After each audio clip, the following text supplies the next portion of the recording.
प्यार से कहना धन निरंकार जी, संतों कुछ जो बयां हैं पावन चरणों में, जो श्री हरि सागर के गुरु उपदेश के अंग से ली है। सुनिए। सहजे हंस मिल्या त्रिवेणी, आगे कहूँ बात अब झीणी, आगे कहूँ बात अब दीनी। त्रिवेणी इसको कहते हैं आज्ञा चक्र में। योगी यहाँ से ध्यान करता है।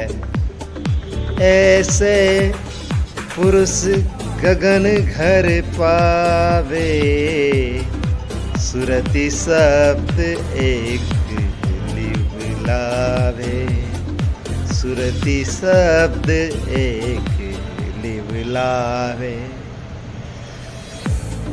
गगन घर इस परमात्मा का, जैसे ये गगन मंडल है, इसमें ये समाया हुआ है।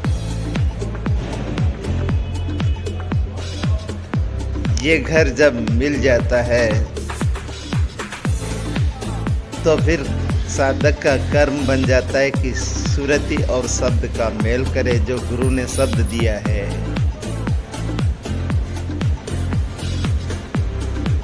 वह स्मरण करे ध्यान के साथ। सुरति रहे शब्द में लागे, एक पलक होवे नहीं आगी। उदाहरण दिया है। जिम पनिहारी सिर पर मटके, हाथ खुला चले तुरती अटकी, हाथ खुला चले सुरती ही अटकी। पनिहारी के सिर पर मटकी होती है, लेकिन उसका ध्यान उस मटकी में होता है। हाथ खुले रहते हैं और चलती रहती है। ऐसी ही एक साधक की अवस्था होती है। तिम योगी मन सुरति न टारे, बोलत चालत ब्रह्म विचारे, बोलत चालत ब्रह्म विचारे। इसी प्रकार से योगी सुरति नहीं हटाता है, बोलते चालते एक ब्रह्म पर ही विचार करता है, एक ब्रह्म पर ही मनन चिंतन चलता रहता है। अखंड लीव लागी इक तारा, धै ध्याता मिल एक सारा, धै ध्याता मिला एक सारा। ध्याने वाला और ध्याता ये परमात्मा दोनों मिलके एक हो जाते हैं। ऐसे साधक की लिवतार इस परमात्मा से जुड़ जाती है। सुरति शब्द मिले दुर्मति भागी, निश्चल भई चंचलता त्यागी, निश्चल भई चंचलता त्यागी। सुरति और शब्द का जब मेल हो जाता है तो दुर्मति भग जाती है, निश्चल हो जाता है साधक और चंचलता का त्याग कर देता है। ऐसे सहज समाधि लाया, निर्भय हंस गगन घर आया, निर्भय हंस गगन घर आया। गगन घर आने से मतलब है कि हंसा गगन मंडल में समा जाता है। इसको सहज समाधि कहते हैं। जो बोलते चालते सुनते विचारते एक अवस्था बनी रहती है। साक्षी रूप गगन में आया, अचरज खेल नजर जा आया।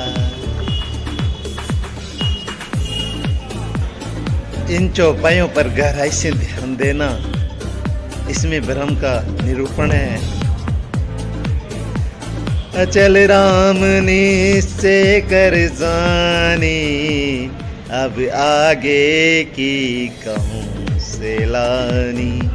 अधर वृक्ष एक सूक्ष्म अनूपा, जिसकी कोई छाया न धूपा, जिसकी कोई छाया न धूपा। ऐसो वृक्ष दसों दिश छायो, धरण गगन बिन अमर रहायो, धरण गगन बिन अमर रहायो। पानी बिना रहे नित हरिया, मुक्ता फल जिसके कहूँ तिरिया। जा फल कारण सब जन ढूंढा, हिम्मत बिना चढ़े कोई मुंडा, हिम्मत बिना चढ़े कोई मुंडा। जिसके फेड़ डाल नहीं डोड़ा, जिसके पेड़ डाल नहीं घोड़ा, कैसे चढ़े अति कर ओढ़ा। चींटी का जहाँ पग नहीं ठहरे, चढ़ा न जाए गिरे कहूँ तेरे। अचल राम मिले गुरु पूरा, कोई कोटि में पहुँचे सूरा। उस तरवर पर पहुँचे जाई, उसका नाम रहे जगमाई, उसका नाम रहे जगमाई। समझाने के लिए महात्मा ने वर्षती मिसाल दी है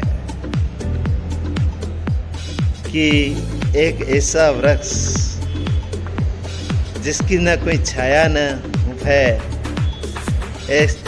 ऐसा वृक्ष जो पानी बिना हरा है और मुक्ता फल यानी कि मुक्ति का फल जिसके आता है, वो गुरु ज्ञान होने के बाद तारा नहीं जा सकता। फल कारण सब इधर उधर भटकते हैं, हिम्मत होती है वही इस वृक्ष पर चढ़ पाते हैं। और ऐसा वृक्ष जिसके पेड़ नहीं और कोई डाल नहीं, कोई डोडे नहीं, ऐसा वृक्ष संतों ने ओढ़ा है। चींटी के भी जहाँ पैर नहीं ठहरते, बार बार चढ़ती और गिरती है जिस प्रकार से चींटी, उसी प्रकार उस अवस्था में बार बार साधक फिसलता है। लेकिन जिस पर गुरु की कृपा होती है उसके लिए कहा है कि कोटि में कोई यानी कि लाखों में कोई उस पर पहुंच पाता है। इस प्रकार से ब्रह्म का वर्णन बतलाया है। ये बात वही समझ सकता है जिसने गुरु ज्ञान को प्राप्त किया है, जिसने गुरु की अमृत वाणी सुनी है। जन साधारण का काम नहीं है, ये पद उन्हीं के लिए है जिन्होंने सद्गुरु से ब्रह्म ज्ञान प्राप्त किया है। सो जरूर सुने। प्यार से कहना धन्य निरंकार।